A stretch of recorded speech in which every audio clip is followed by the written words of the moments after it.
be able to present a little bit about what Harsh and I have been working on for the last few months. We met a long time ago, and it's been nearly 10 years in architecture school, young, idealistic, and of the opinion that somehow through architecture we could change people's lives.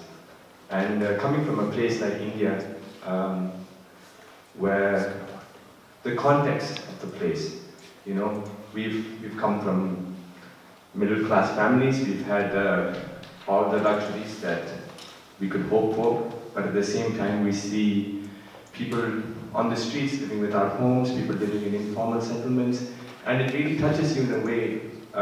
We ask, how do we create spaces for people where, which can enable a good life, a sustainable life, one that's also internal and one that's external.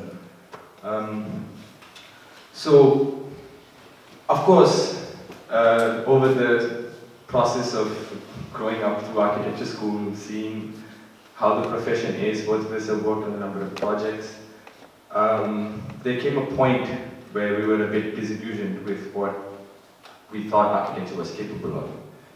And this is what really led us to come together and to start really questioning what can we do and how do we redefine architecture for ourselves. And it's really interesting that apart from Joachim here, we are the only architects in the group, because this gives us an opportunity to ask this question. What architecture is for you as people who are not architects?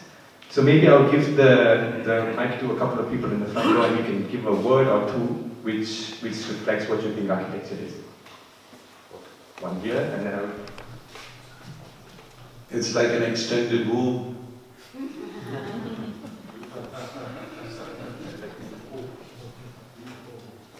It's a space which allows you to feel well and feel connected.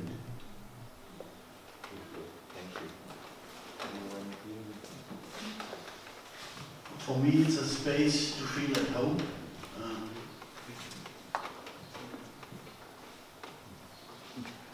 An art of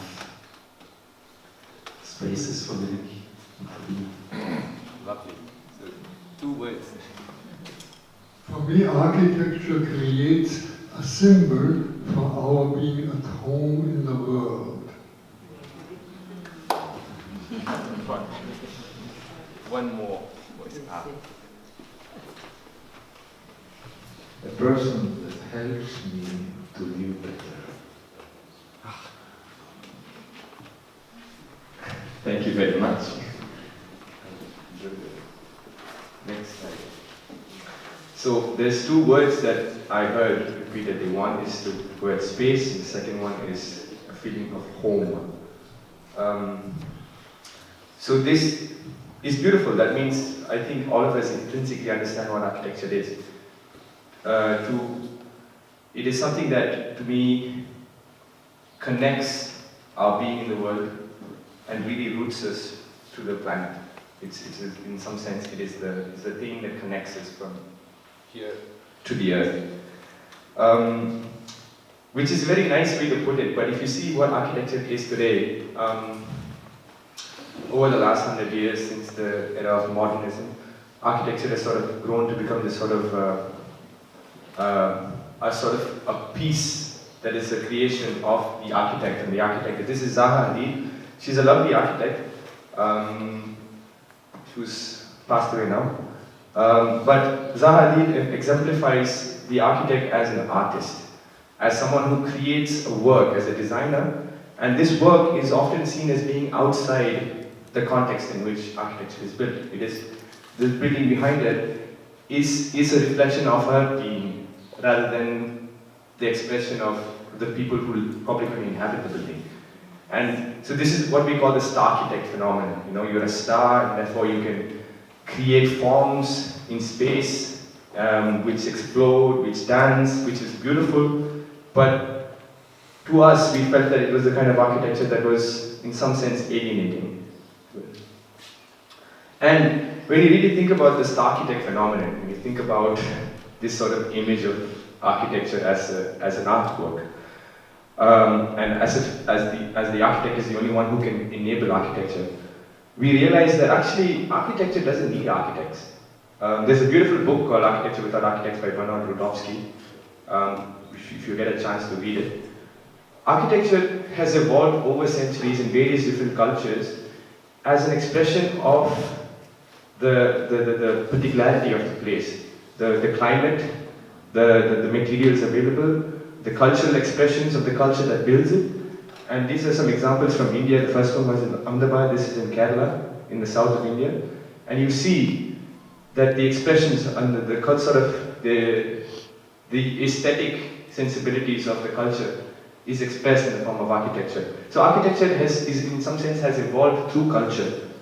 And it really makes you question, especially when you come from a place where such beautiful buildings exist. And this was not built by an architect, this was built by the people who lived in that place. What really is the role of an architect?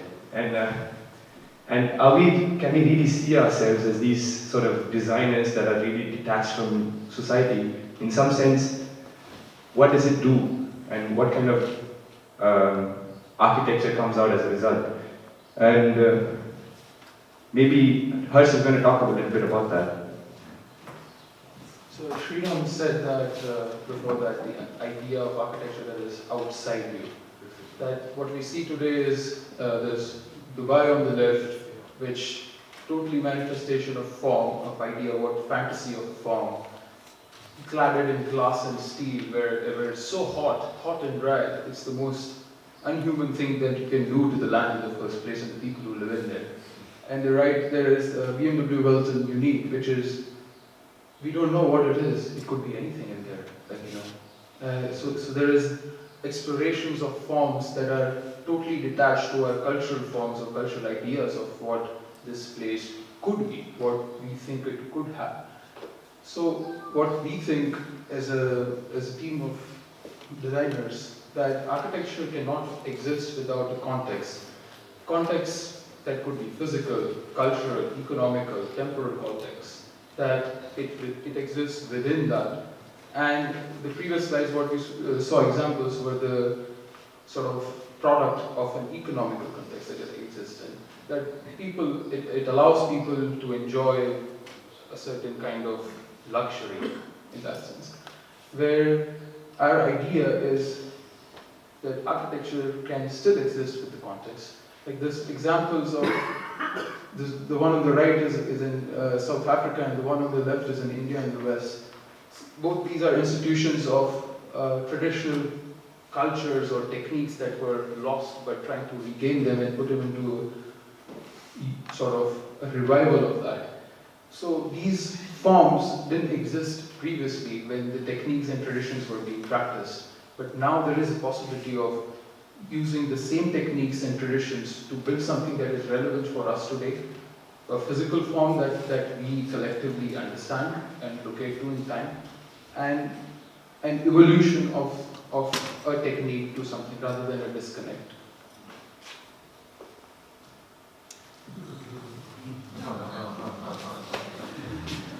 This is an image from Brazil. I was there in 2016. I just want to show this image to explain how little of an intervention architecture can be. All we did was painted footsteps and wrote Rasaki, which means hug here. And these are two girls from the community that we worked at.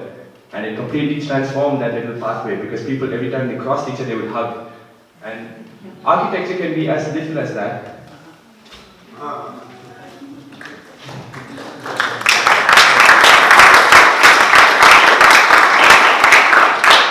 Our inspirations come from places. This is a drawing I made when I was doing my thesis in Dharavi, which is a slum in Mumbai, as you all know. I just looked at how people live. And this is a slum. But the way people live is expressed in the form of the building, you know, and there is no need for an architect to figure this out. People know intrinsically how they want to live, how they want to make a sense of home, which is what you mentioned. A place that makes them feel well. Doesn't matter whether they have money or not. And this is another project that I did. This is for a competition in Japan, where I imagined that if architecture was to be built without architects in the future, this is how we would express ourselves. It doesn't have to be beautiful, but it needs to be an expression of the self. It could be ad hoc, it could be bits that are put together. And so Harsh is going to talk about this. So I just want to connect what he said with what we are thinking. That basically, architecture is not something that exists outside of us, and we are not individuals who are going to create a piece, but we are going to be individuals who facilitate a certain way of being. And we're just going to give a few examples of the kind of work projects we've been doing, just 2 slides, and we're going to finish with that. So this was part of a project that I worked with the government of state of Gujarat, where the idea was to develop the villages. That was the government's policy that they wanted to. So what we worked in this village is, with the first image that you can see, it's a playground. It was the main street of the village. There was basically the cows passing from there. The people would go. Everything would happen there, and animals would go in. And there was a fear for the villagers to have, like, the kids could get hurt. The animal doesn't know the difference between a mantelpiece and that. So the idea was to make something that works in that place as a barrier, but not just a barrier that works as something that stops, but something that allows you to inhabit it. So it's actually a video, and one of the things that we did there was, how do you gain the sense of being to that place? Like, nobody was taking the responsibility of keeping that place clean or owning that place. We did simply just painted a tree and used the hands of the kids with different colors to paint there. And still, after 1.5 years, they still take care of it. The wall is white. They clean it. They have made it their own. So, as a barrier, we created something that is playful, that it doesn't have to be just a fence. It can be something that you can climb on. Everybody and people who would pass it on and who could sit there to have a chat. So that works not just for the kids, but for the whole village in that sense, as a place. It creates a new identity as for the whole community, that there is something that there where you can meet. It becomes an association between people. Okay, so this is the last slide. So this is essentially, when we got together, we were like, from our experiences, we realized we're facilitators. We're not designers. And architecture is an enabling act. It isn't something, it is not a statement. And so together, we've come together now with another friend of ours in Slovakia, and we've started the process of getting in touch with organizations. We're looking at ourselves as social architects who are going to go out and propose projects, and we're in the process of looking for organizations that we can collaborate with in order to bring these visions to life in places that really need them, in disadvantaged communities. For example, in the Himalayas, we have a project that we have proposed, and we don't know if it's going to come to life or not. Finances, resources, these are the sorts of things those words, that heavy words that weigh down on us, and we have to figure out how we can make something happen despite the situation, the economic and socio-economic situations that we live in. So, yes, that is us in a nutshell. And thank you so much for listening.